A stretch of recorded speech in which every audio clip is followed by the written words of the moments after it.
네, 일본의 반도체 소재 등 3대 품목에 대한 수출 규제가 만 2개월을 넘겼습니다. 하지만 아직 이로 인한 관련 산업의 생산 차질은 별로 없는 것으로 나타났습니다.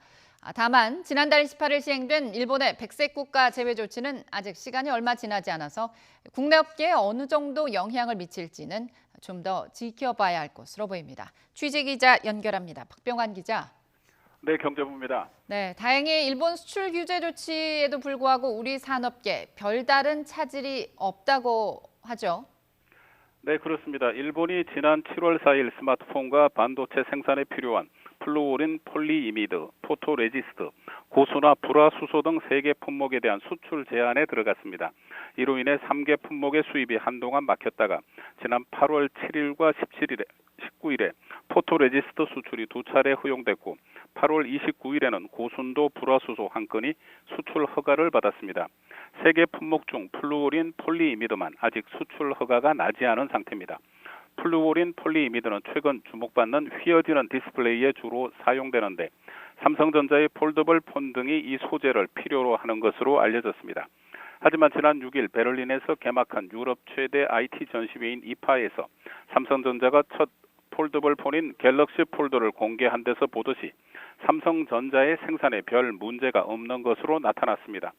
LG 디스플레이도 일본에서 수입해오던 고순도 불화수소를 국내 업체 솔브레인사 제품으로 대체 시험해본 결과 별 문제가 없는 것으로 판단하고 양산에 투입한 것으로 알려졌습니다.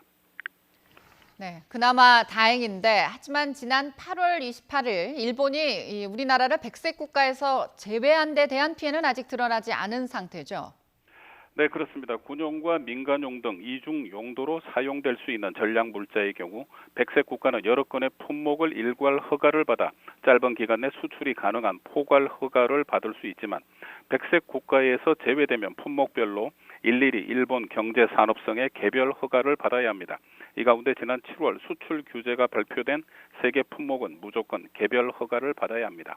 한국으로의 수출이 금지된 건 아니지만 3건이 수출 허가를 받은 구체적인 이유를 알 수가 없고 다른 품목 또한 언제 허가를 받을 수 있을지 몰라서 우리 기업들은 계속 일본 측의 호의에 기대해야 하는 불리한 상황입니다. 정부는 일본의 수출 규제에 맞서 지난달 5일 100대 핵심 전략 품목을 5년 내 국내에서 공급하는 방안을 담은 소재, 부품, 장비 경쟁력 강화 대책을 내놓았습니다.